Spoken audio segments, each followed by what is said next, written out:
Who's not coming? Who's not coming down the track? It's me, it's me, it's me, yeah. Ain't no fire, ain't no fire in the room. Watching there's no watching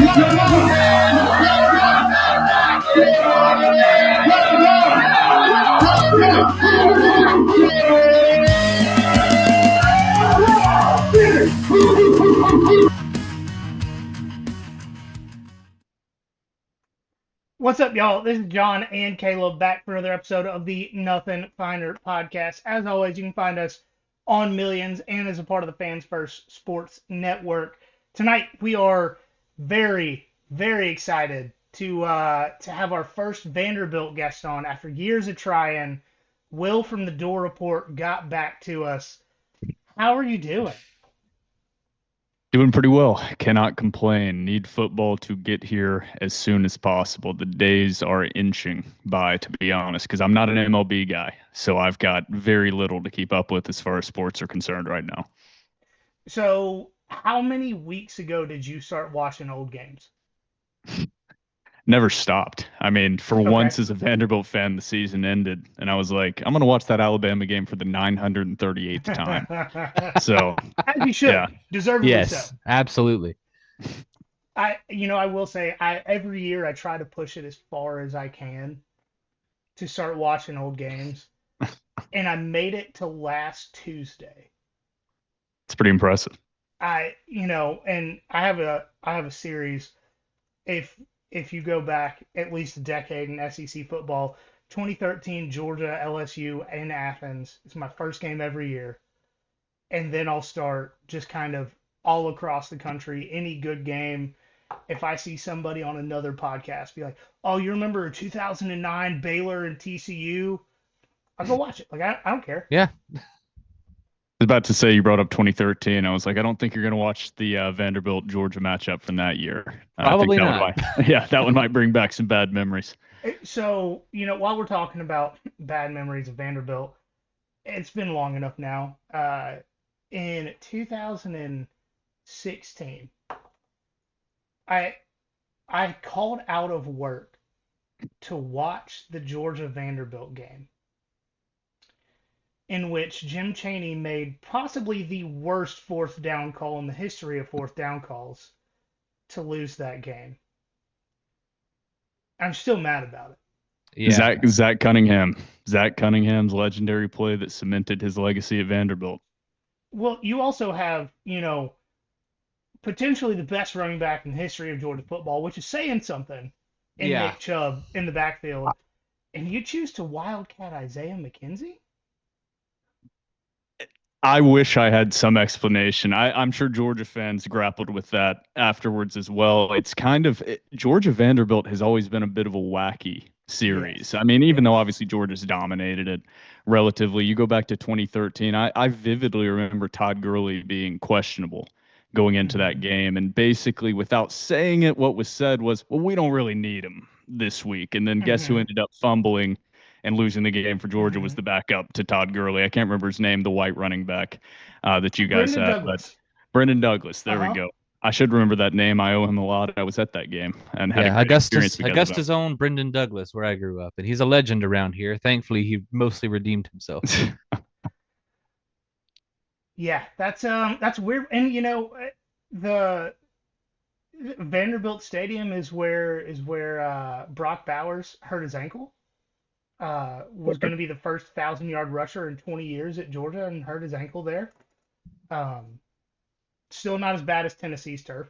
I'm sure you would agree with that. It's called knee land for a reason. Yep. Yeah. And especially, I can't remember when Vanderbilt redid their turf. I mean, they're obviously under a huge amount of construction right now, and the stadium should be fully renovated and ready to go prior to the 2025 season. But the stories we've heard from players about Vanderbilt's turf before they redid it were pretty atrocious. I'm sure it's not fantastic right now, but what it was before was atrocious. Just for a little bit of modern nostalgia, They should have a hanging scoreboard. That was an experience. The first time Vanderbilt ever beat the #1 team in the country, hanging scoreboard. Just put it on some cables and keep it going. Unfortunately, that's not true. They did not have the hanging scoreboard last year. That was didn't? 2 years ago. No, that was 2 years ago. That was a very not fun season.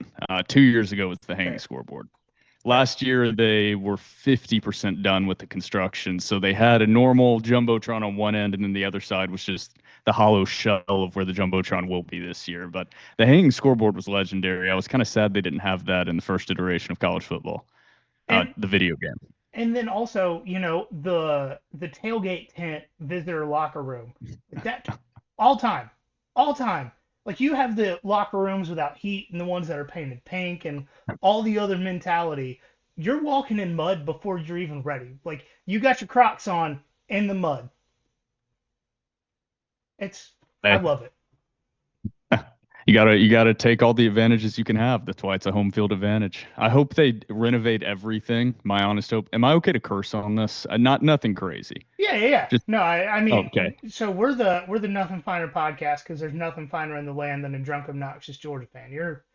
Okay, we're good. Well, the last podcast I joined as a guest, they specifically told me not to, and I said I would do my best. But I'm hoping Vanderbilt comes out. Everything they've done with the facilities, with the football locker room, basketball facilities, has all been incredible. And you look at what they have now, and it actually, it's not the best in the SEC, but it's not embarrassing and not a hindrance to getting guys in. But I hope they renovate everything and leave the visitor locker room as tiny and shitty as possible. That's my hope for the renovation plans. I doubt they'll do it, but I hope they do. Yeah, like I don't know if this is like a humble brag or not, but I've been in a lot of professional stadiums. I work in fire protection, so like the minor league hockey arena in Savannah I'm at all the time, and I've toured a bunch of other facilities, and even professional football stadiums, hockey arenas, baseball stadiums. The visitor locker room is terrible everywhere. Mm-hmm. Why should it be any different anywhere? It's beautiful. I do love it. All right, so we're going to go ahead and get into the offense. I think Kaleb's having more technical difficulties than I had earlier, so that's saying something. And so off the top, we're talking about the man himself. Obviously, Vandy brings back something at quarterback that no one else in the country does. Somebody who needs people to carry his big brass ones around for him because he doesn't have the strength to do it, and that's Diego Pavia. So with how Diego surprised the world in 2024, is he able to improve on that for 2025? So, the phrasing of that question is a little tough. I will say, number one, I mean, I know most SEC fans, SEC media, trust me, I'm one of them, does not pay attention to college football outside of the SEC and possibly watching a couple Big Ten games. Are you going to talk about his New Mexico State time? I'm going to talk about him being the offensive player of the year in the Conference of USA, yes. And then coming over to Vanderbilt. And I have the takes recorded of me. I didn't expect what we saw out of Diego Pavia. I don't think anybody did. But the moment he transferred to Vanderbilt, I was like, the fact nobody's talking about this guy is insane. I mean, you don't see a guy like that transfer. The only reason he transferred was because his head coach, Jerry Kill, had some medical issues, had to take a step back as being head coach, and came on as an offensive assistant on the current Vanderbilt coaching staff. And that's kind of why they pillaged the New Mexico State roster in general. So he came into the SEC, he already had the accolades, and granted, it's a much lower level. So a lot of times that stuff's not going to translate necessarily. It did for Diego Pavia. Moving on to the part of improving. I mean, improving is going to be tough. I mean, improving is almost going to be impossible. I mean, I know you can call it cherry picking stats, and this is an ESPN graphic that I saw pop up during the season, but guys that have passed for 2,000 plus yards, ran for 800 plus yards, and had less than 10 turnovers. I mean, the names on that SEC in 1992 are Tim Tebow, Cam Newton, Jalen Hurts, Jaden Daniels, Diego Pavia. That's it. I mean, so with a 20 touchdown, 4 interception ratio, it's going to be hard to improve on that. The number one thing he's going to have to do is not get hurt, to be honest. He got hurt during the Kentucky game, had a big interior defensive lineman roll up on his leg. And he was never 100% after that. You saw them have to adjust the offense, have to turn him into a bit more of a pocket passer. That's not really his game. And you saw Vanderbilt struggle down the stretch of the regular season. He was back in the Birmingham Bowl healthier, and you saw him perform well against Georgia Tech. So statistically, honestly, I think the exact same performance last season. Statistically, maybe a slight bump up in the interception numbers and maybe a slight bump up in completion percentage, and then just staying healthy is going to be the main key for him. I think the defense should be improved. I'm sure we'll get into that later. The running back room should be improved. So Diego Pavia just needs to be Diego Pavia, but he needs to learn how to protect himself. And I don't know if he has that in his bag, to be honest. So, how much does he mean to the program where they're at currently? He is so for Vanderbilt fans, it's a very specific battle that Vanderbilt fans have fought for the last 50, 60 years. My grandfather was a Vanderbilt fan. My dad was a Vanderbilt fan. I was a Vanderbilt fan. The big issue has been Vanderbilt has had no star power, no big personalities, no guys that come in and just let their nuts hang, like you said. And that's what's been lacking for 50, 60 years. They just haven't gotten those guys with this true belief in themselves. You can tell when guys are just talking to talk, regardless of what you think. Diego Pavia, I believe, believes what he is saying. So he's bringing this mentality and mindset of just like, fuck the old Vanderbilt. The old Vanderbilt's done. This is the new Vanderbilt, and we're starting now.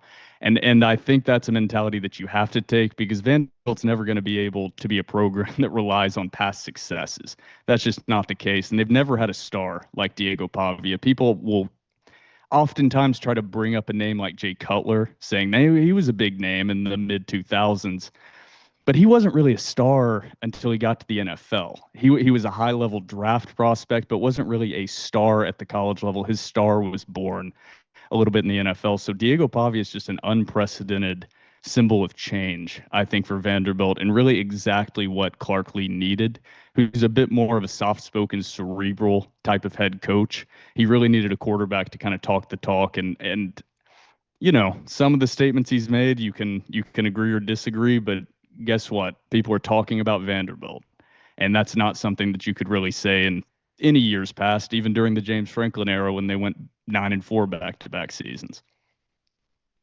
Yeah, well, of course we understand that Mike Wright himself was a star as well, but since you seem to answer the next question, I'll go ahead and move on. We have called the Vanderbilt offense a modified triple option or triple option where passing is actually an option, maybe a quad option at times. A lot of moving parts where Diego seems to be running the offense. That's how it looks again as outsiders looking in. How would you describe the offensive scheme?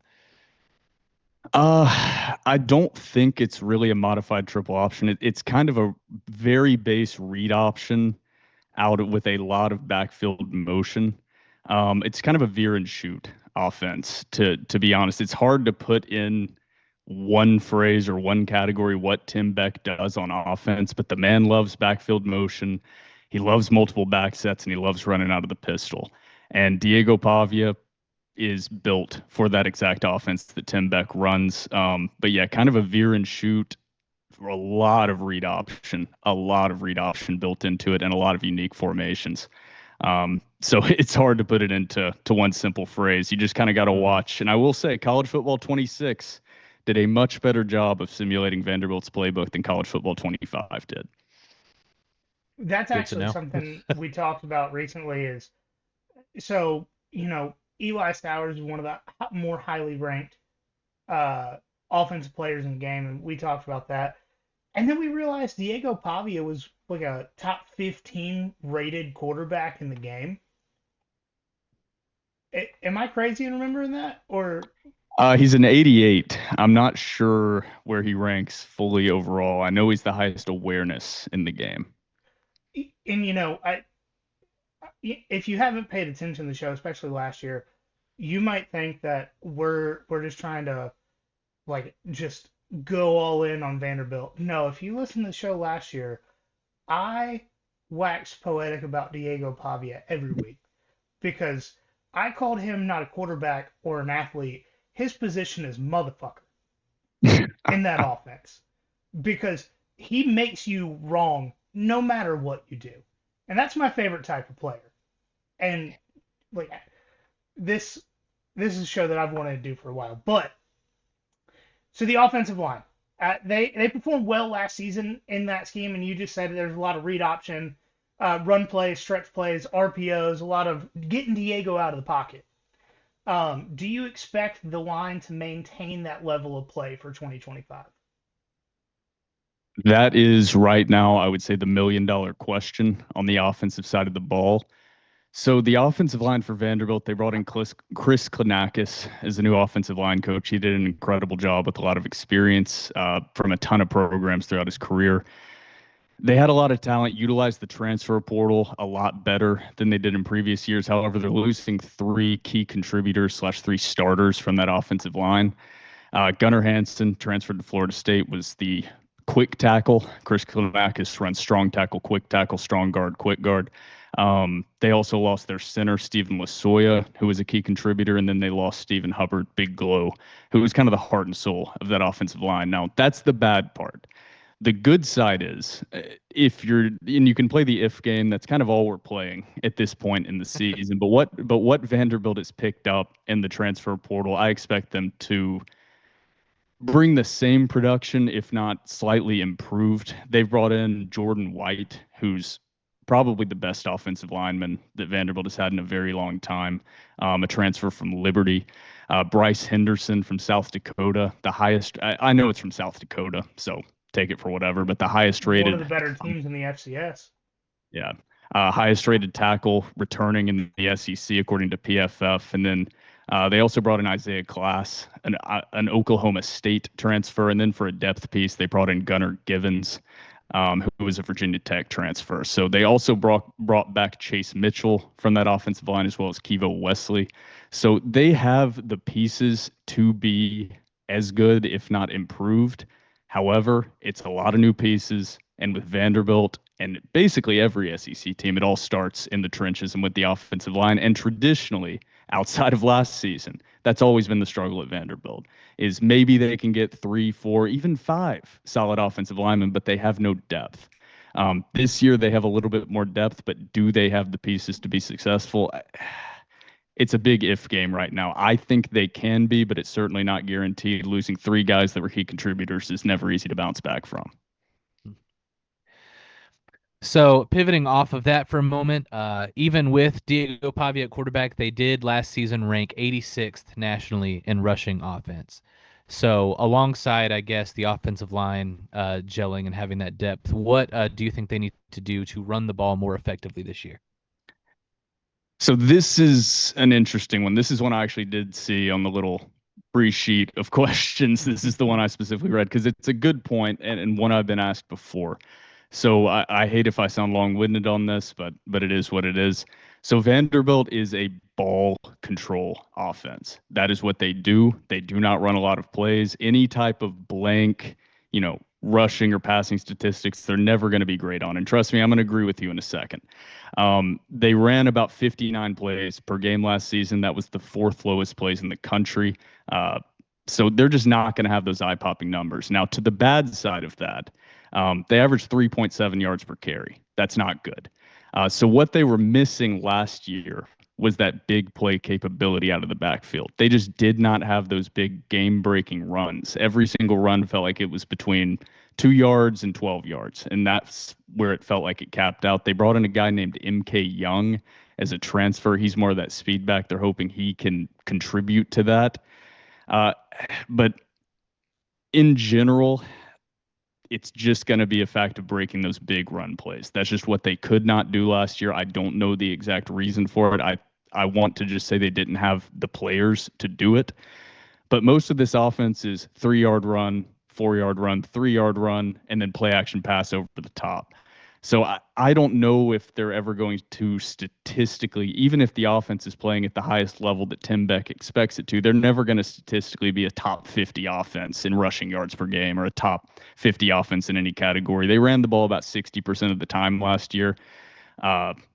However, those 60% of rushing plays only accounted for about 40% of their total offensive production. So even though they don't throw the ball a lot, when they do throw the ball, it's for big plays. and they're hoping that MK Young can kind of make up for that this year. But for now, I think the recipe is short run, kill them with just the constant 3 to 5 yard gains and picking up first downs until you have an opportunity to take the top off the defense once they drop those safeties. So getting into the passing game off of that question. So Eli Sowers, obviously the number one target for Diego Pavia going into 2025. But who else in that room do we need to know about? So probably the most underrated player on this whole offense is Cole Spence. He's basically tight end 2. Without Eli Sowers, he would be tight end 1. Big body, great blocker, had a few key catches in the red zone throughout the season. So in that tight end room, Cole Spence is a name most people know that I would point out.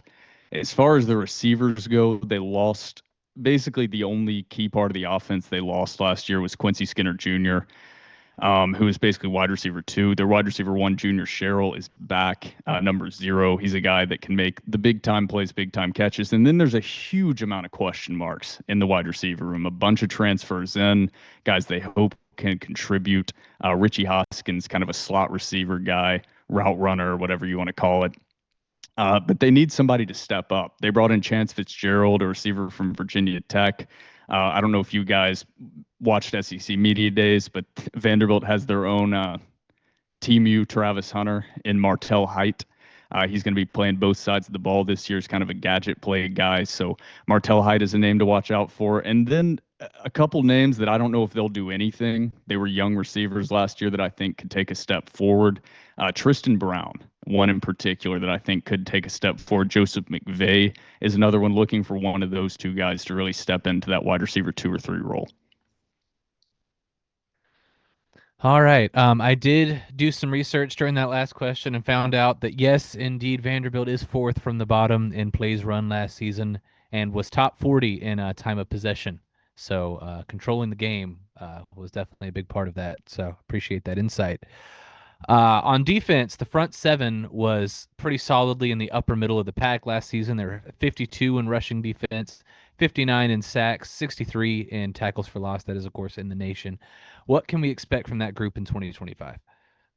So that's going to be the strength of this team on the defense. Now, when we get into the secondary, if we get into it, there's going to be some question marks there. The front 7 is all back. Literally everyone is back and bolstered. The entire linebacking group is back. Bryce Cowan, Langston Patterson, Prince Colley, Brian Longwell. On the defensive line, the part in those stats that's not really going to show, Vanderbilt's best defensive lineman last season early in the year was a guy named Zaylen Wood, who was an MTSU transfer. He unfortunately got injured early in the season and was unable to contribute for basically every game until the bowl game. Wataha is an interior guy, a lot of beef, 6'7", 310, I think. And then they have a guy named Glenn Seabrooks in the middle of that defense, who's all like 6'3", 330 pounds. They also brought in one of the most interesting transfers as an edge rusher in Keanu Coote from Alabama, former 5-star guy that had, we'll keep it clean, had some issues with the Alabama coaching staff. Yeah, but he's a guy, Keanu Coote could be the key to this defense. The type of talent that, frankly, Vanderbilt just does not get as an edge rusher. That has been traditionally what Vanderbilt has just never had, a dog that just gets after the quarterback. Keanu Coote can potentially be that guy. So I'm expecting the front 7 to not only maintain, but take a big step forward. Probably the biggest step forward I'm expecting out of any position group on this team is the defensive line specifically. And so you mentioned a minute ago the secondary. Statistically, the weakest point of the team in 2024. What do they need to do to just get better in 2025? So I will start with corners. I'm going to kind of split the safeties and the corners here. So the safety play last year was pretty solid. The corner play last year was not, and they just didn't have the depth at corner. I will say a decent amount of that is not really the fault of the staff. Prior to the season, they brought in 2 guys that were transfers, and Marlon Jones Jr. and Mark Davis. Both of them had to miss the year due to one had personal health issues, and he's going to be back this season. The other one tore his Achilles prior to the season beginning. So They also brought in a guy named Colby Taylor from Wyoming that ended up having to be basically CB number two on this defense. And to be honest, he just couldn't keep his head on straight. He has every physical tool you would want in a lockdown corner. He's long, lanky, 6'3" ish, all the speed you could want. But he just constantly committed penalties, was constantly out of position, and would constantly get personal foul penalties to the point they even pulled him off the field multiple times in favor of guys that were tremendously less talented, which resulted in the horrible stats that you just laid out. Martell Height, I think, is going to take a big step up. He had a good season last year as a freshman, had a really good season. I think he'll take a big step forward this year. They also brought in a guy, Tennessee transfer named Jordan Matthews, that should be a contributor as well. And then getting to the safeties, they had a safety named Dore Report last season who was a really good run support safety. Was a little bit oversized and didn't really have the speed to play a traditional safety role, was constantly hurt, and he still did, got beat occasionally deep because of that. This year he's gone, and I don't want to call it addition by subtraction because I really like Dore Report. He's a hell of a player, but addition by subtraction, for lack of a better term. They have a guy that's about to be a sophomore. His name's Dante Carter. He was a consensus four-star guy coming in that's going to be on the field a lot. They also had a safety last year that's probably the biggest loss this team faces, named CJ Taylor. He was a star all 4 years he was here. However, I don't want to say this because CJ was such a good player.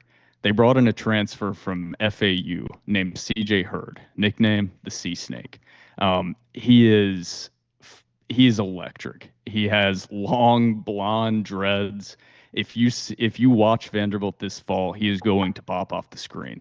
I went to the Vanderbilt spring game a few months back, and he was immediately present on that field. So even though they did lose a couple guys in the safety room, I think it might be improved in the safety room, and they just have more depth at cornerback this season. So it's a huge question mark. That is the biggest question mark on this team is the cornerback room. But because really a guy coming off a torn Achilles, you don't know what you're going to get with a guy coming off a torn Achilles. So there are a lot of question marks. Colby Taylor is back, unexpected to a lot of fans.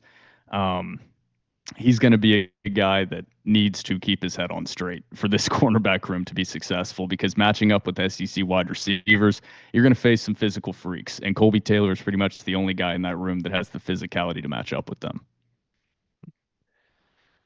All right, so moving on to the coaching, we are big respecters of Clark Lee here. I think when he first arrived on the scene, I've tried to find the exact quote and I can't find it, but he essentially said he wants to really make Vanderbilt a contender, and a lot of folks kind of laughed him out of the room. But seeing the way that Vanderbilt performed last season and a lot of the offseason moves he started to make, at least it seems like he's starting to progress in that direction. So in terms of the temperature of his seat, how much wiggle room did last season buy for Clark Lee? All right, I'm going to be real honest. This can get clowned by Georgia fans as much as they want. The goal at Vanderbilt, and I know they've talked about lofty expectations. The goal at Vanderbilt is make bowl games. And Clark Lee did that last year, and he did it in a way that was different than how his predecessor Derek Mason did it. He didn't do it because he had this perfect congealing of talent and he finally got over the edge and then ended up losing the bowl game. He won a bowl game, had a winning season. A little bit of a skewed stat because there haven't been a ton of head coaches, but the third head coach in the last 40 years for Vanderbilt who's had a winning record. I mean, Clark Lee's seat is as ice cold as it can possibly be for a guy coming off a 7-6 season.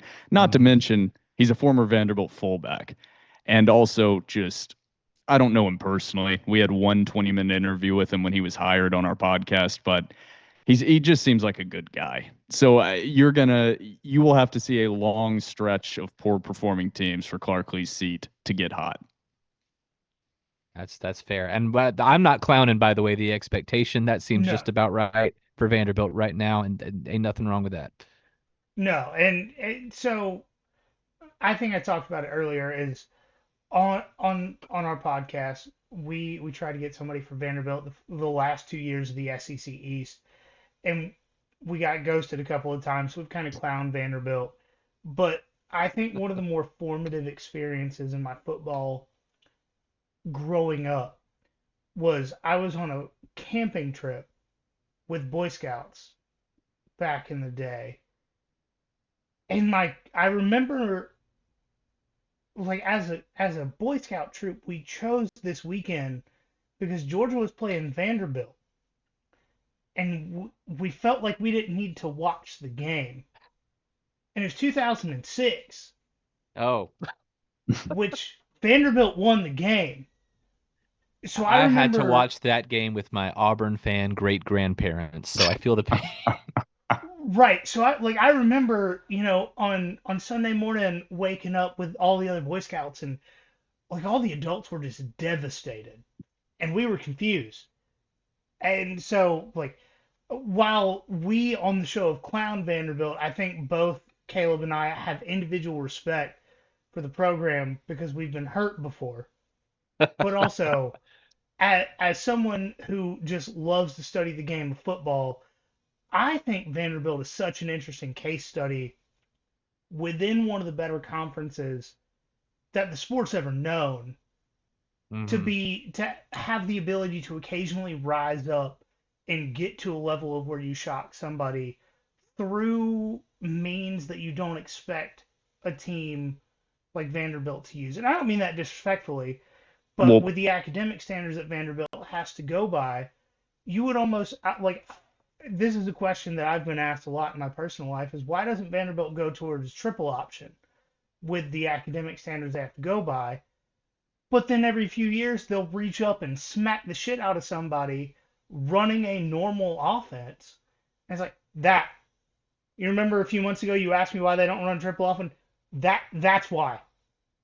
Because they're capable of it, and especially in this modern time of college football. So, like, I understand if you ignore all of the questions that I will send to y'all's Instagram from here on out about Vanderbilt, but as a as a student of the game of football, I think that the program is just such an interesting study on how to win when you don't have the resources. And I don't mean that disrespectfully. I hope it doesn't come off that no, way. that's you're describing. I mean, I've been a Vanderbilt fan my whole life. That's why I have a Vanderbilt podcast, which is thankfully with On3 Sports Network now. But what you're describing is the complaint of Vanderbilt fans throughout my entire life and my dad's entire life, which is you are part of the SEC.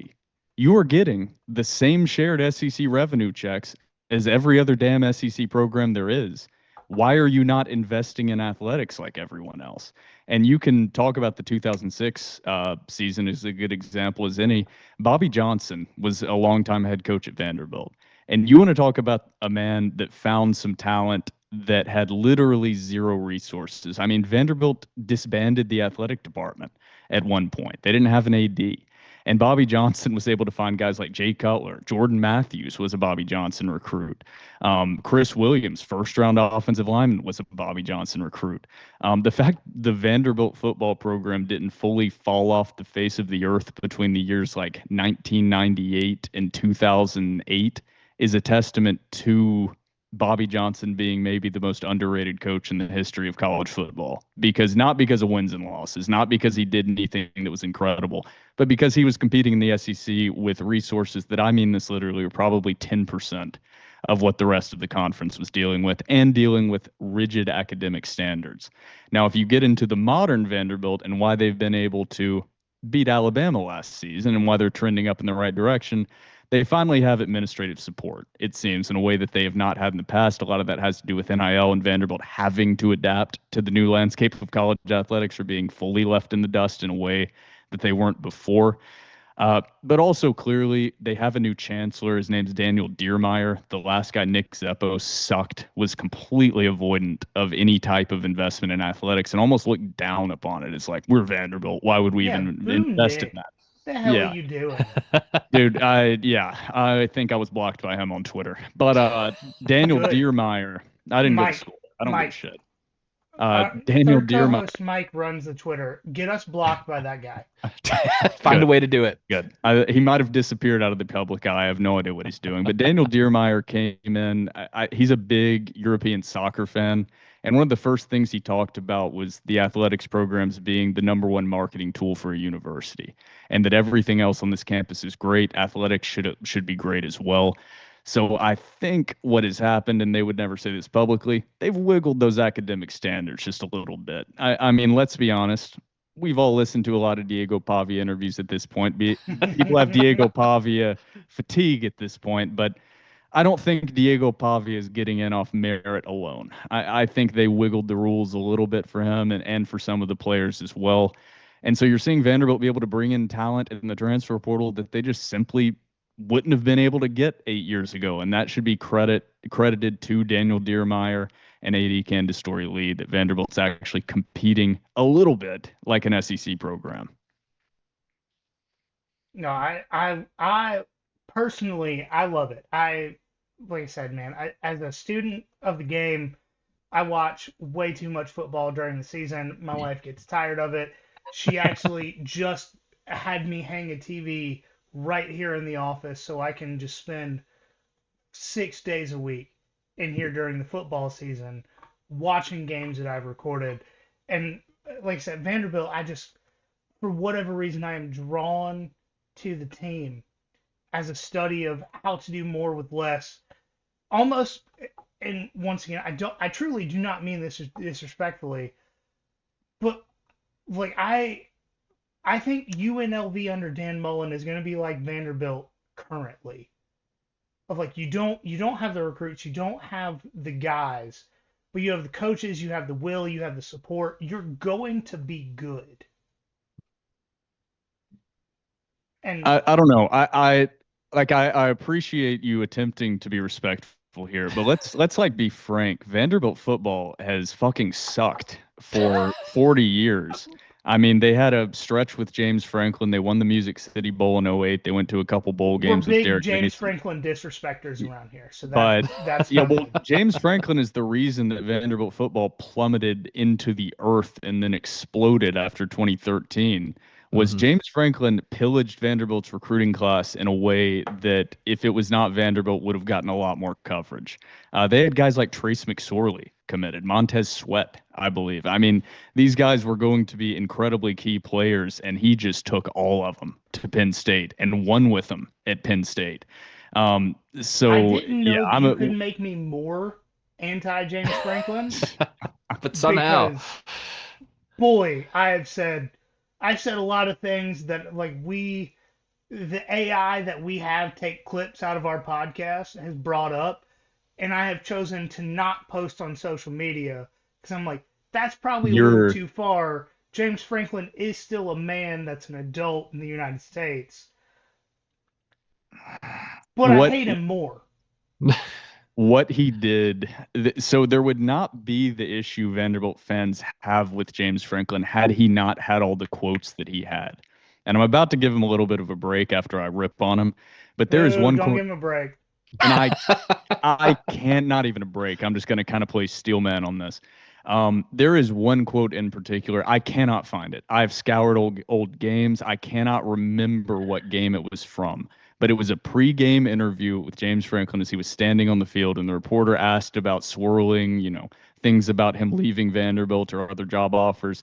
And his response was literally, end quote, "I want to be buried underneath this field." And guess what he did about 3 months later? He left. So I think, and that wasn't the only quote. That's just one that sticks out in my brain, is he repeatedly said to fans, said to recruits, "I'm not leaving, I'm not leaving, I'm not leaving." And then he got offered the Penn State job and left and pillaged the recruiting class. So he clearly was communicating with guys that had committed to Vanderbilt. Whatever, can't blame him. You're committing to a coach for the most part, not the program. Most guys. On our podcast, you are more than welcome to call them Peen State. We just full transparency. We're getting close to the season. Penn State is a team that on this podcast we say should start every season at 15. And when they beat a team that people respect, can move up. I understand what they did last year. What they did last year was Nick Singleton. Almost individually Nick Singleton. Because Drew Aller, dog shit. The rest of the team, except for Tyler Warren, dog shit. So they had two guys last year that got them where they were. Other than that, Penn State should have lost 4 games again. So 4-loss Franklin. I mean, that's kind of what it is. Can't win the big game. That was the criticism of James Franklin at Vanderbilt, was he couldn't beat a ranked team. I mean, I gave him credit for going 9-4 at Vanderbilt. He did beat Georgia. I'll give him credit for the 9-4 seasons at Vanderbilt. But what people forget is not only did he not recruit most of those guys at Vanderbilt that were there, those were Bobby Johnson recruits he won with, but mainly James Franklin benefited from the worst SEC East we have ever seen, and you will never have an easier SEC schedule than what he won. He went 9-4, beating, I believe, one ranked team the entire talking time. about 2013? Yeah, 2012 and 2013. Good. Yeah. SEC, Fuck you, the Mizzou. SEC, You weren't shit. yeah, well, that's why Missouri was there, because the SEC sucked. I mean, it was compared to what it is, and now obviously we don't have the divisions, so it's always going to be different. But compared to what it was 3-4 years ago, the SEC East was just atrocious during the time James Franklin was there. So he also benefited from that quite a bit. Said I was going to give him credit. I'm not going to. Thank you. I we don't lied. want to give him credit here. No. Honestly, this may be my favorite episode we've done because I get to do, like I said, somewhat of a case study on how Vanderbilt wins with less resources. Talk shit about James Franklin and the Mizzou that won the SEC East. Like my trifecta has happened tonight. I'm here. I'm here for it. One of the best nights of my life, unironically. All right. So the last question that we have written down, and if you have anything else you'd like to talk about, you think people should know about, feel free to go off after this. But the win total, according to FanDuel, for this season for Vanderbilt is 4.5 wins, which we think is absolutely absurd. So what is a fair expectation for this season? So I'm a big gambling guy. So number one, I will add the caveat because it's not how you said it. It's just the graphics I see. So I'm more ranting about what I see on social media. That over 4.5 is -194, and at one point was like -205, -210. All right. So for whatever 5.5 or 6. For whatever reason, FanDuel is just refusing to bump it to 5.5. I don't know why that is. It's kind of odd. 4.5 is ridiculous. If I didn't have to have my money sit in my FanDuel account for the next 5 months, and then I would get a 50% payout on that, then I would empty my savings account and put it on over 4.5. I just don't see. I feel the worst, and I say that, and I'm about to say I see the worst case is maybe like 4-8. I'm not going to give like an exact season prediction. We haven't done that on our podcast yet for my actual record prediction. But a realistic expectation is I think 7-5.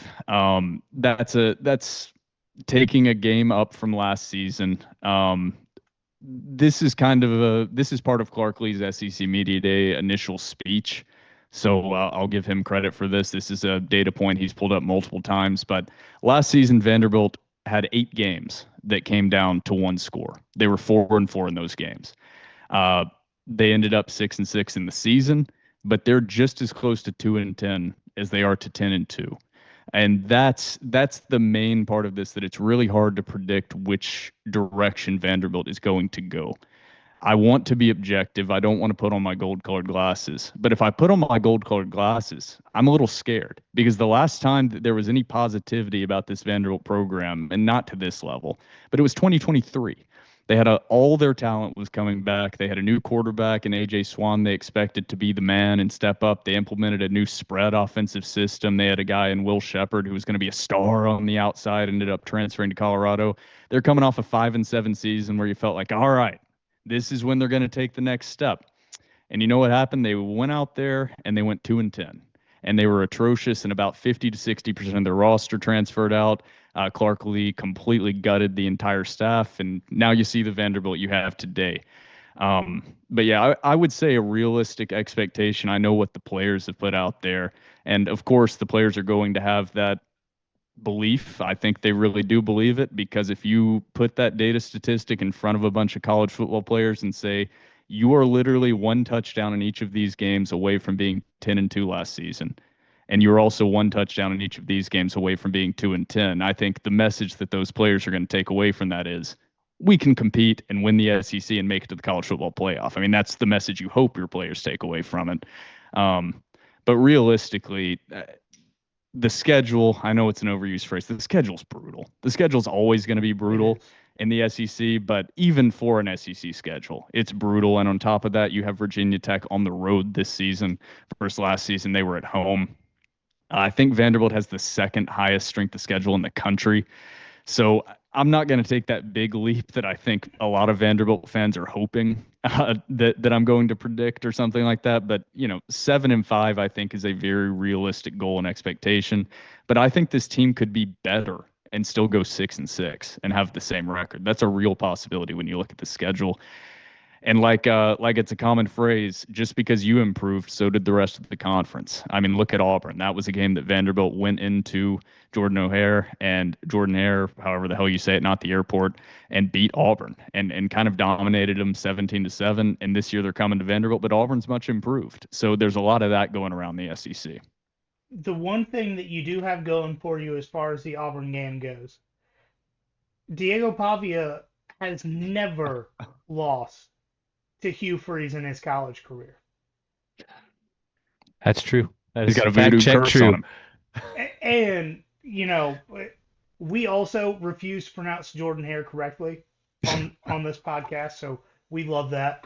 But the O makes the O sound. I don't care where you're from. Man, they can't. So here's my issue. They can't pick a mascot. They cannot tell me how to pronounce Jordan when it's spelled Jordan. When you have a singular mascot, you can attempt to tell me how to pronounce things. But until then, we all know that stadium was named after their favorite movie, Space Jam, starring Michael Jordan and a hare. I agree. Pretty good. I've never heard that one before. But yeah, man, Diego Pavia, I truly think Diego Pavia is the reason that Hugh Freeze will not be the Auburn head coach in 2026. I'm gonna be a happy bold man. Predictions out there. I'm happy with it. I will say it when we do our bold predictions in a few weeks. I believe that to my soul. I believe Diego Pavia is the reason that Hugh Freeze will be unemployed by the end of this year. I think if Diego Pavia beats Hugh Freeze again, he's going to look in the mirror and just be like, what is wrong with me? Like, what have I failed in my coaching career that I cannot beat this 5'10" Hispanic quarterback? What is going on in my life? Well, the big difference is now everybody can pay players a ridiculous sum of money.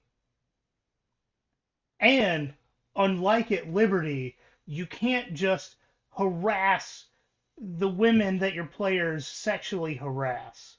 Like, you can't just DM those girls on Twitter and say, shut up, like he did at Liberty. Like, known good guy. At schools other than Liberty, women are allowed to speak in public places. And that's the issue that Hugh Freeze has. Yeah. He's up on the Mount Rushmore of college football morality, right next to Urban Meyer. He's had less heart attacks, though. Oh, that's true. At least Hugh Freeze doesn't make excuses. We got to put Brian Kelly up there, too. Yep. Known good guy as well. Absolutely. All right.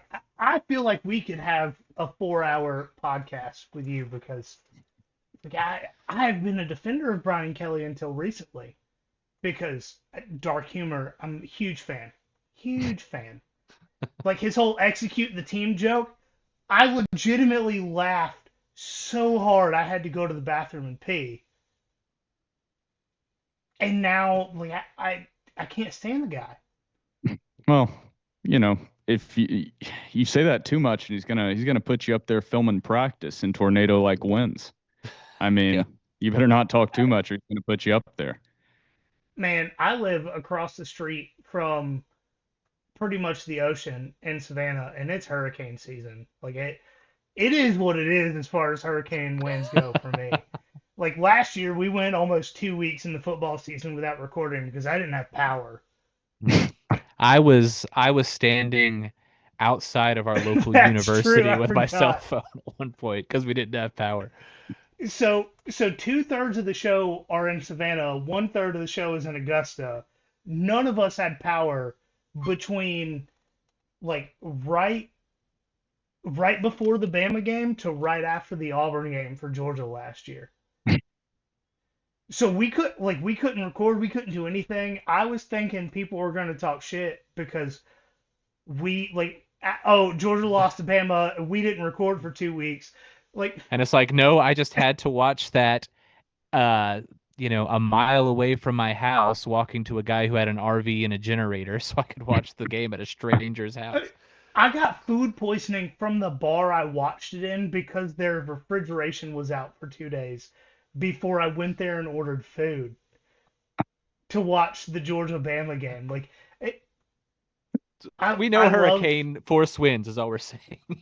I love Well, mine living was a where I little. do in Savannah. Mine was a nice little joke about Brian Kelly forcing the guy up onto the hydraulic lift, Right. and then him dying. But I don't know if your wind would have or experience would have protected you from that one, and Brian Kelly's negligent homicide that never came. Oh Yeah, if I was no, up it on a was forklift, probably not. yeah, no, no homicide around here, but we did have an F2 tornado hit in the marsh like 200 yards from my house during Halloween. Shit was wild. We just have tornadoes here. We don't have to deal with any of that. So I'm happy No, about that. we had 4 dogs, a cat, and 3 humans in our 150 square foot bathroom for the entire night. Safe to say, I got drunk in the bathroom. Like, if I'm gonna die, I'm not gonna be sober. Come on now. Yeah, our worst recording scenario was not quite that bad. We had our in the dead of winter when it was and it gets cold in Tennessee occasionally. Dead of winter when it was in single digits, our heat went out in our apartment. So we recorded one fully loaded up in winter gear and had to power through. But that's the worst we've had to deal with. No floods, nothing like that. Oh no, I lived in South Central Kentucky for a year, uh, in the winter where we got 16 inches of snow. I, I there's a reason I keep moving south. Grew up in Atlanta, did a year in Kentucky, and I have just kept moving further and further towards the equator until it quit snowing. And then we got snow in Savannah last Yep. year, and I'm trying to get my wife to move. Yeah, I need the seasons. I need to feel the football weather roll in a little bit more than I think I would get that if I kept moving further down south. But yeah, when it gets cold, I'm not built for that weather. I do not have it in my DNA. No, man, you're fine. So you see the apparel that I have on? This is this is April to October, right? Mm. And then you put short sleeves on October to December, and then long sleeves December to early Like to March. mid-February or yeah. And then you go back to short sleeves from March to whenever you put the cutoffs on again. Like instead of short sleeves to long sleeves to coats, you go cutoffs to short sleeves to long sleeves and back. It's you still have seasons. There's less. A little less. Yeah, every time I say that I like winter, then winter actually hits. I walk outside, feel that cold for the first time. Really, it's the first football game I go to when reality sets in of like, oh shit, this sucks. Why did I ever wish away the granted right now it's like 92 and humid in Tennessee around 7 p.m., 6 p.m. So every now and then I wish that away, but then I remember very soon I will be asking myself, what's wrong with you, you idiot? You want the warm weather back. I as someone who went to the Georgia versus Georgia Tech game on Black Friday, and who is a self-proclaimed little bitch in the cold. Like I have no problem admitting that to the public. I hate it. I have I have low blood pressure, which makes it worse. Just a lot of issues there. But my season That tickets, game probably resolved some of your low blood pressure issues. no, I just kept drinking until I got warm, until overtime when they stopped serving alcohol. But We're always the seats that we have are like eye level with the top with like the top of the scoreboard. If you've ever been to Sanford Stadium, you know that all the wind comes from the scoreboard side. So it was 35 with like 20-mile-an-hour winds for the entire game. And as someone who was a self-proclaimed little bitch in the cold, I talked about it on the podcast. I almost fought somebody so I could go to the in-stadium jail with heat and TV. It was bad. I hate it. I don't do it. Yeah, the coldest. I was trying to think through like the coldest game I'd been to, and I was trying to not use the one I've used like every time. The 2008 Music City Bowl at that point, LP Field, the Oh, it's got Titans to be Stadium awful. in Nashville. It was on New Year's Eve, and we were sitting. Of course, my dad had not bought us the nice seats. We were sitting in the top corner of the nosebleeds, and I don't remember shit from before I was like 13, but I vividly remember that, and I was 11 years old because it was so damn cold. If you're from the Nashville area, you probably remember the winter that I'm talking about in South Central Kentucky. It was 2000 and it's late 2009, early 2010, where it just snowed for like a week. We've had a couple of those winters recently too. Like the last Yeah. couple of years, we've gotten way more snow than we usually do, but not during football season. I know we just complained about cold. However, there is nothing more beautiful than watching football in the snow. I was going to I say, will give throw me a that out. Vanderbilt Mm-mm. snow game in 2025. That would bring it to Mm-mm. me. Give it to me. I need it. No, I look, I respect your opinion, especially as an SEC fan saying that, but I will disagree to the death. I would much rather pass out from drinking way too much for a 3:30 game in September and it being 100 degrees. I was thinking visually, attendance wise. I'm a big Miserable. tailgate guy. We have tailgates in what we call Lot 2 outside of Vanderbilt games. I'm out there about 6:37 a.m. every single game. I'm telling you without a doubt, I'm taking the 100-degree weather sitting out there. Just got to mix in a water every now and then. I made the mistake during the Alabama game actually this year. I started drinking at about 7 a.m. Continued Hell that yeah. going, and at the end, I was after I rushed the field and helped tear down the goalposts. I didn't get to follow it down Nashville and get dumped into the You started Cumberland because cramping? I was throwing up in a drain on Vanderbilt's field because I overheated. I'd also never been in a field rush situation. I thought I was gonna die. It was insane how packed in everybody got, and I bet it was 130 degrees on the field when that happened. So, funny enough, I've been at multiple Georgia games where it's been a potential. And because of the way the Sanford Stadium's set up, I'm not sure if you've ever been, I haven't. but they have the seats and there's like 12 feet to the hedges where there's a chain link fence in the middle of the hedges, and then you have like 20 feet to the field. And during a field rush situation, they have security locked arm in arm around the entirety of the field at the end of the fourth quarter to make sure nobody gets on the field.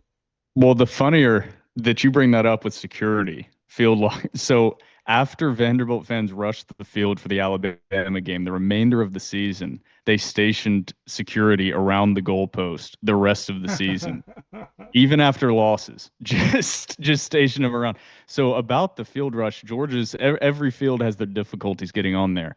What you don't have you been to Vanderbilt Stadium or First Bank Stadium I have now? not been.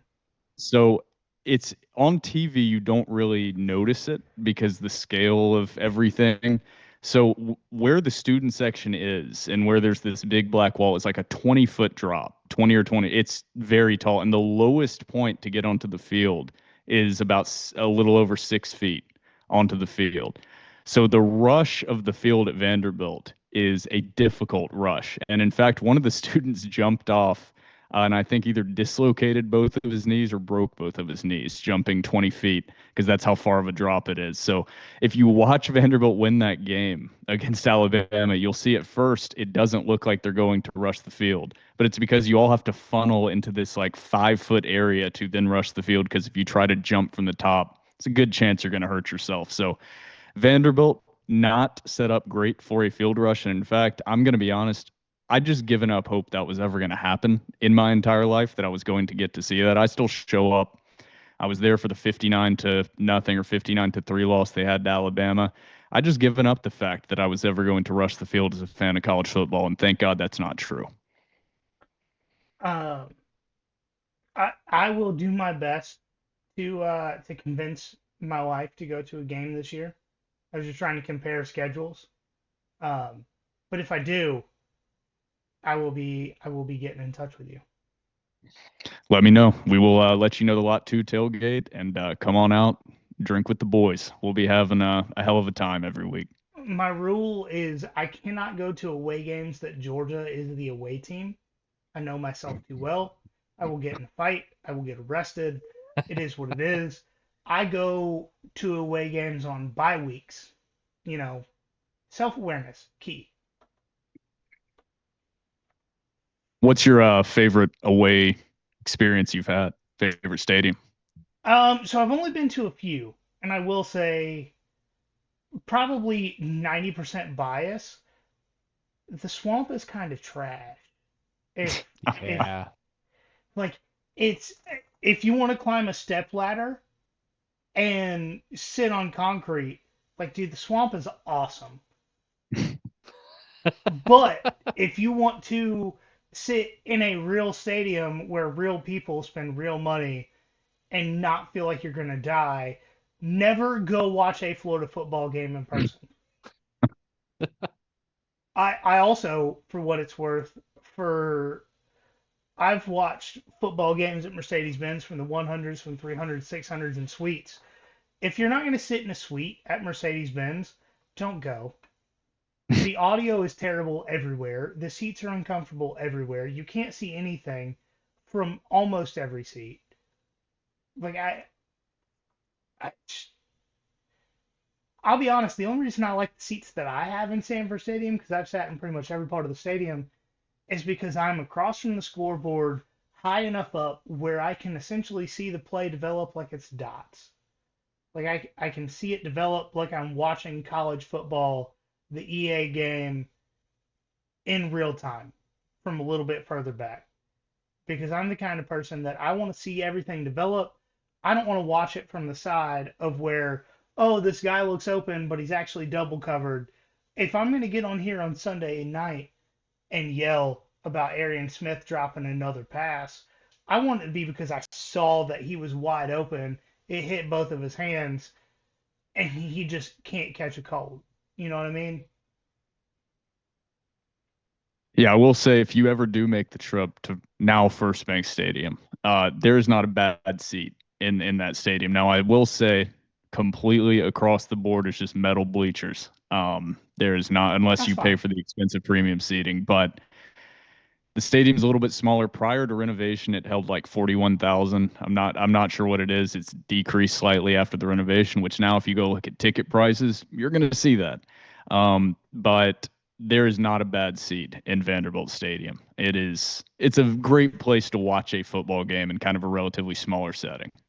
And much improved audio, much improved video. Before, I'm not going to lie, Vanderbilt's audio and video was maybe the worst in the entire country.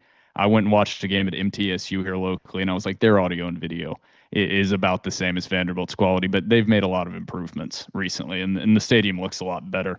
Notre Dame was amazing. I don't think I will ever visit a stadium that even approaches Notre Dame. I was not lucky enough to go in 2017, but Hmm. it is on the bucket list of stadiums that I would love to go to.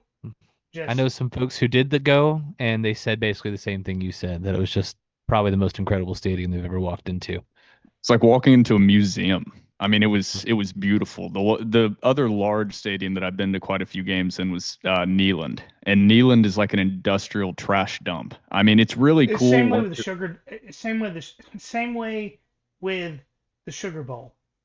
Like so this is something I've talked about on the podcast multiple times. The Sugar Bowl, and this is probably a unique experience to me, but if you've ever visited someone in a prison, um, Can't say I have.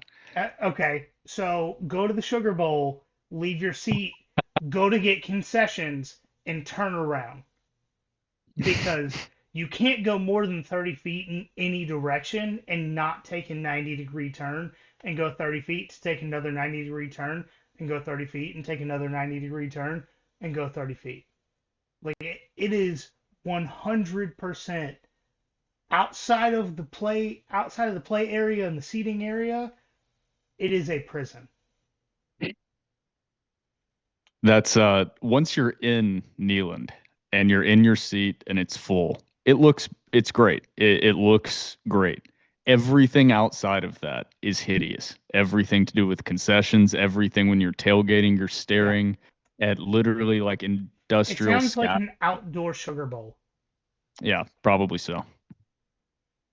I'll tell you whose stadium I've never been in, but I've been outside and really like is Colorado's because they like the exterior they've produced it in a way that it blends in with the campus buildings and it's just a really neat aesthetic. But I've never been LSU in does it the to know same what thing. that's like. Yeah. LSU just generally looks like a very large campus, like dorm building, because actually that's how they got it built. The state of Louisiana refused to use state money to build sporting facilities. So the athletic director that got their stadium built said, "Oh, it's dormitories with a field in the middle." And that's legitimately how Death Valley got built. Wow. But Brett still Favre to this method. day, it looks like dorm buildings on the sidelines, and then one of the greatest stadiums you could ever imagine everywhere else. Yeah, if we're talking outside, we haven't seen it fully done. Vanderbilt's is one of the oddest you will ever see because it is plugged literally in the middle of Nashville, and I'm sure it's talked about constantly. It overhangs everything. So it overhangs the baseball field. The football concourse is partially a baseball concourse during baseball season. And then you can literally from the football stadium walk into Memorial Gym. It's all in like one tiny little area there. And it's a very interesting setup because you're just in Nashville and then boom, here's a 40,000 seat football stadium, a basketball gym, and then the baseball stadium. Have you ever been to a game in Athens? I've not. It, no matter It, what it's game it it's is this year, if you come to a game in Athens, let me know. Gotcha. Because first, the downtown scene is, I think, like very few in the SEC, just based on location and Athens still to this day across the entire United States has the most bars per square foot in the country because the basement, first floor, and second floor of a building are all three separate bars. It's kind of how they cheat their way into that. But also, it just it is. There's a reason most people call it the best college town in the country.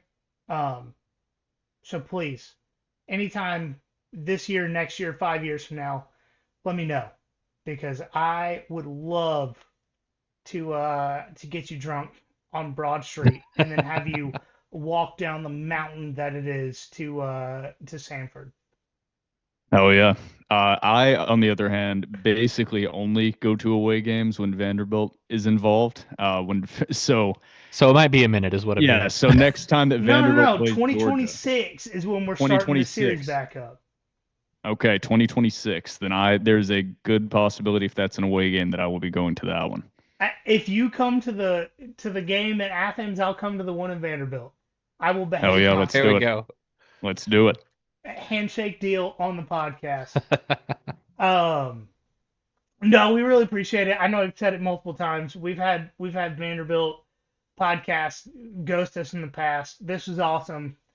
I think we spent half of the time just kind of BSing about football and stadiums and this, that, and the other. But a few weeks ago we talked about it, and we're kind of done doing these kind of things where people are just here to talk to talk. We want people that love to talk for the love of the game, for the love of the school, for the love of the program, whatever it is.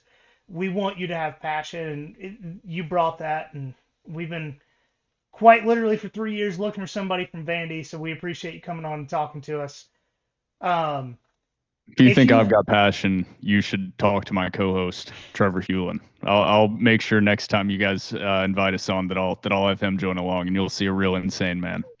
I mean, look, if you want four people to just talk over each other for an hour and a half about nonsense, I'll do it. Like, we'll just do Yeah. a random episode in the middle of the season where it's four people yelling at each other and nobody actually understands anything. I'm here for it. I We'll love make it. James Franklin the topic of it.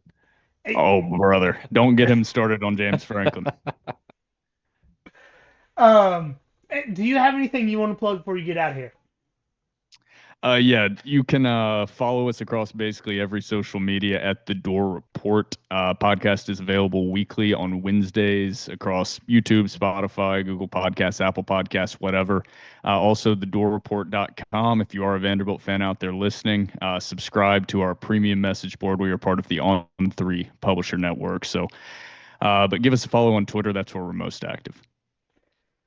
Awesome. We appreciate it. I know I've said it a number of times at this point. You're the first Vanderbilt podcast to get back to us, newspaper writer, whatever. You were awesome. We love the passion. We appreciate it. I promise you, within the next 3 years, I will get to Nashville. As much as I don't want to hang out in downtown Nashville, just like I don't want to hang out in downtown Savannah, I will come tailgate and get drunk enough to not remember half of the day with you. Let's do it. We'll get you drunk enough to become a Vanderbilt fan. How about that? Look, man, if they're not playing Georgia, I will wear black and gold. All right, what's the hand sign for the anchor down? Just a nice little VU. Just Okay. That's it. Are you accepting? I don't know if I'm mirrored or not, so I don't know which is the correct No, either one, way, but it's gonna look like. are you accepting like are you accepting suggestions? Because so ironically, my wife is almost as into college football as I am. And when she told me that last year, I argued with her for 3 weeks until we watched the next Vandy game together, and she was right. Because I think it should be this. I think that has some other implications. Yeah. Look, man, you're Might be in something else. Nashville. Yeah. You're in Nashville. You're not Atlanta or LA. Like you can do it. Right? Yeah. Am I wrong? I'm wrong. I would still hesitate. I'm I would wrong. still hesitate Okay. a bit. I'll stick I've with got the a- VU instead Okay, of I'm Got another wrong. sign you could do issues. to show that You you are bleed more than black welcome and to gold. Yeah, tell me we that I'm wrong. Yeah, you can. I'm 100% open to me. Look, I promise you, I will go out here and tell my wife she's right thanks to you. Like that is 100% a fact.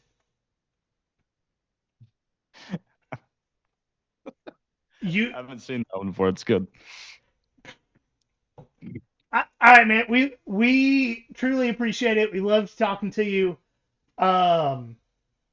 If there's any point during the season Georgia's got a bye week or a game against, I don't know, Charlotte or one of the other teams that they're playing this year, and Vanderbilt has an interesting game, we'll reach out. We'd love to talk to you. It was a great time. But we got some things to close up on here at the end of the show. Thank you again for coming on and talking to us. We appreciate it. I appreciate you guys having me.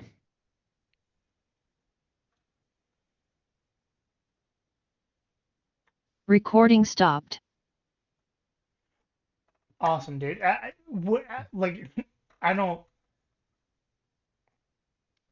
not the kind of guy that bullshits in any way, shape, or form. Kaleb will tell you that. That's very true. I am who I am. I change my vocabulary for my audience. That was one of the more fun interviews we've ever done. Like I truly, truly appreciate it. And I did not bullshit in any way, shape, or form when I said I will send you messages throughout the season with questions about Vanderbilt because I love it. I truly do. Like obviously huge soft spot for Georgia. They're my team. I have a fucking Georgia tattoo on my left leg. Whatever. I love the underdog story. And Vanderbilt is that in football. Obviously, baseball, my wife was friends in high school with Matt Olson, who said "fuck you" to Georgia and tried to go to Vanderbilt until he got drafted in the first round. We're still, we're still, we argue about that to this day. But no, man, like I just for whatever reason I have a soft spot for Vanderbilt, and it's as much as like we have tried really hard to get somebody from Vanderbilt on the show, and you're it. We had a lot of fun talking to you, Oh and yeah. this will not be the last time. All right, man. I appreciate y'all having me. I really do. I appreciate somebody actually taking some fucking interest in Vanderbilt. So that's Oh, for sure, dude. that's Like nice. if Georgia and Vanderbilt ever play again, we're in. It like what I truly mean this. We can make this a once a summer thing if you want to. Like we care a lot more about personality than anything else, and you were fucking awesome. Yeah. Oh yeah, man. Just let me know. Happy to join anytime. I really For appreciate sure. it.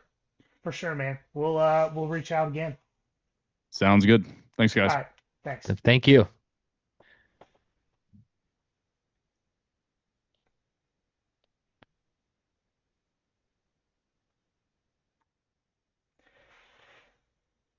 Recording in progress. All right, y'all. That we just want to thank Will again for coming on and talking to us. And if you've listened to the show for any length of time, you know that nothing I said was facetious towards Vanderbilt. Like I truly respect what they've done, especially over the last few years. Look, I love it. And if you listen to us, especially since the beginning, you know that we've been actively searching for someone to talk Vanderbilt football with us. I think it was like week 5 or 6 of that 2022 season that we've been looking for somebody. And, Yep.